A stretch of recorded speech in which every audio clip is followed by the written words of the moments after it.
저희가 여기 굳이 온 이유는 뭐냐면 평당 6천, 7천만 원 선에서 건드려 볼 만한 지역이 없는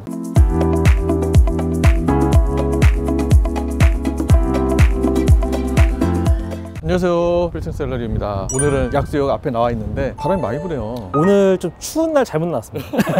이렇게 추운 날씨긴 하지만 지난 편에 보여드렸던 금호동이랑 성곽길 이쪽 같은 경우는 이제 추운 날씨고 따뜻한 날씨고 사람이 많은 동네는 아니거든요. 금호 같은 경우는 좀 연령대가 높고 성곽길은 사람이 많은 동네는 아니지만 이 동네는 평일이든 주말이든 항상 유동인구가 꾸준히 있는 지역입니다. 여기에 약수 먹자 골목이잖아요. 감자탕집 유명한 데도 있고. 저도 대학교 때 술 마시러 많이 왔던 그런 동네입니다. 이 건물 앞에 서 있는 이유가 뭐죠? 네, 오늘 제가 설명드릴 물건 중에 하나고요. 제가 이제 상무님께 질문 하나 드리고 싶은데 뒤에 있는 물건이 혹시 토지가 몇 평 정도로 예상이 되시나요? 80평? 임장 나올 때마다 몇 평 될 것 같냐라고 많이 물어보거든요. 보통 80평에서 100평 말씀하시더라고요. 근데 이 토지의 평수는 66평입니다. 심지어 건축선이 빠졌기 때문에 11평가량 또 빠져가지고 55평밖에 안 됩니다. 근데 이제 건물을 이렇게 크게 잘 졌습니다. 전면이 넓으니까 건물이 크게 보이는 효과가 있네요. 맞습니다. 사실은 이런 건물들이 저희가 봤을 때는 임대료에서 메리트가 상당히 있는 건물이라고 보는데 전면이 상당히 넓고 토지는 작지만 1층에도 이렇게 많은 임차인들이 들어와 있고 상부층도 다 꽉 차 있는 그런 형태의 건물을 볼 수가 있습니다. 아주 옛날에 매입하셨던 물건이에요. 03년도에 6억 6천 평당 1,000만 원에 매입하셔가지고 지은 물건입니다. 저희가 봤을 때는 예상 현금 투입액이 10억이 채 안 됩니다. 신축비 하면은 뭐 그거보다 더 들지 않았을까요? 네, 아무래도 더 들어가긴 했겠지만 저희가 이제 현재 연수익률 한 3.7% 예산에서 역산해 보면 현재 매매가 최소한 70억 정도 예상이 됩니다. 그러니까 20년 전에 매입하셔가지고 거의 뭐 한 50억 이상이 차익을 거둘 수 있는 물건이라고 봅니다. 투입 대비 한 5~6배. 워낙 또 작은 땅이긴 하지만 그만큼 건물도 잘 올라갔고 임대료도 잘 나오고 있는 상황이다 보니까 한 3.7% 맞춰서 판다고 하더라도 충분히 시세 차익이 많이 나오는 물건이라고 볼 수가 있습니다. 그래도 거의 메인 길이니까. 제 생각에는 03년도만 해도 이 길이 그렇게까지 막 메인이지 않을 수도 있었는데 어떻게 보면 장기적 안목에서 잘 투자하신 그런 물건이라고 좀 보여집니다. 이 라인에서는 가장 큰 규모의 건물이고 수익도 가장 잘 나오는 그런 물건이라고 볼 수 있습니다. 제가 다음 건물로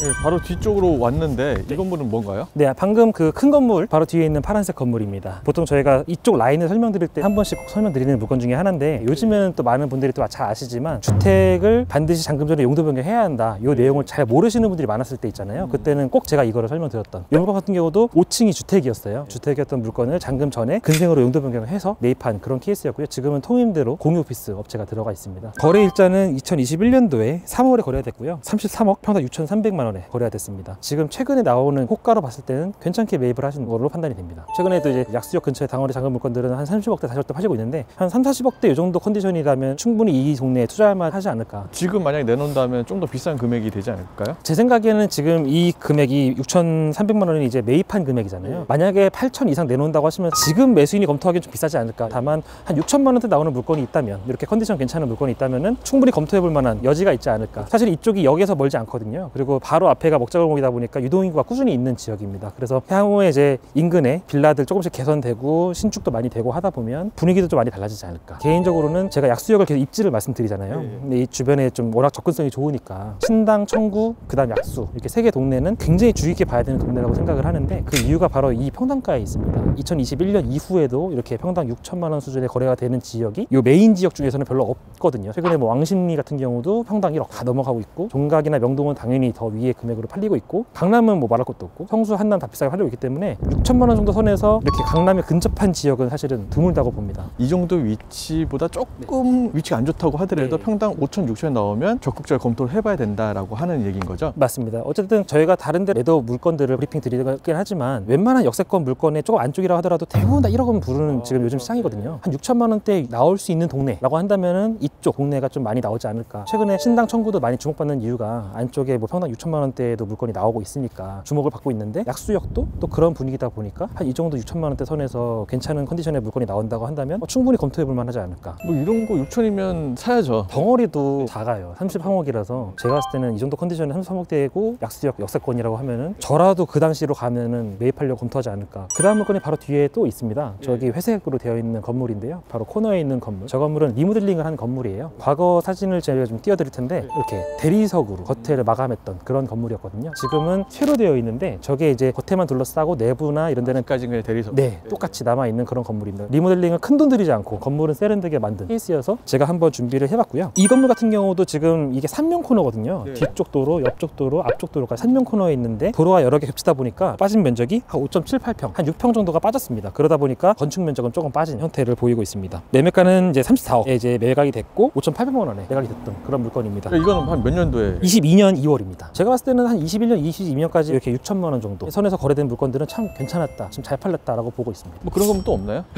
오시면 브리핑해 드리겠습니다. 근데 사실은 요즘 물건들은 여기에서 한 바퀴 구른 물건들이 많잖아요. 그러다 보니까 8천, 9천 혹은 1억까지도 부르는 물건이 많이 있습니다. 그래서 6천만 원대가 물건 찾기 힘들긴 하지만 항상 이제 이쪽 라인을 계속 뒤지다 보면은 다른 지역보다는 저평가되어 있는 지역이다 보니까 여전히 그럴 만한 평당가의 물건이 잘 나오고 있는 것 같습니다. 이 건물이 아까 오봉집 들어가 있던 그 건물인 거죠? 네, 맞습니다. 이따가 이제 그 앞쪽에 있는 건물도 볼 텐데 거기 앞쪽에 있는 건물에 이제 오봉집이 보이는 그런 형태로 되고 있습니다. 보러 가시죠. 네, 알겠습니다.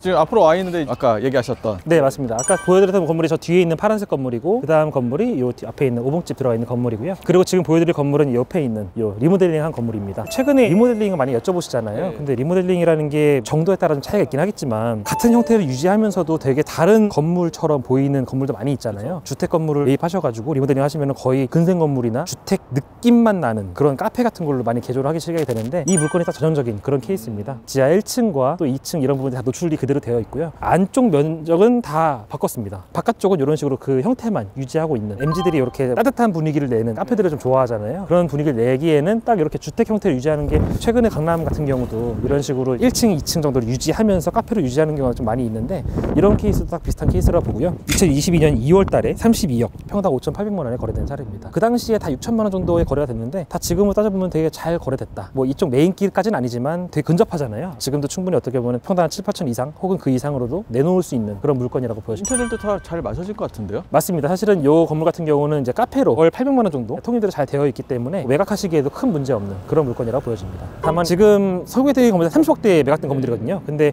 30억대에 매입했다 보니까 이제 팔 때가 되면 40억 이상, 50억 이상이 돼야 되는데 이게 하나 안쪽이잖아요. 아무래도 50억 정도에 평당 한 8천 정도 혹은 9천 정도에 매각을 한다 이러면 덩어리나 평당가 면에서 아직까지는 좀 어렵지 않을까. 다만 향후에 한 2, 3년 뒤 정도가 되면 충분히 매각 시점은 올 수 있을 것 같은 그런 느낌이 듭니다. 근데 여기도 손바뀜이 계속 일어나게 되면은 뭐 7천, 8천이어도 팔릴 수 있을 만한 가격이겠네요. 네, 사실은 아직까지 이렇게 저평가된 지역이다 보니까 손바뀜이 많이 일어나는 지역은 아닙니다. 그래서 저희가 여기 굳이 온 이유는 뭐냐면 평당 6천만 원, 7천만 원 선에서 건드려볼 만한 지역이 없는 현 시장 상황에서 봤을 때는 이 정도 상권 괜찮고 이만한 역세권 주변에 조성이 되어 있는 곳이라면 충분히 이 정도 평당가면은 메리트 있다. 뭐 이런 물건들을 아직 건드리기 좀 어렵다고 하더라도 요 비슷한 평당가 7천 혹은 6천만 원대 상당히 괜찮을 것 같다. 네, 다음 건물 보러 가겠습니다.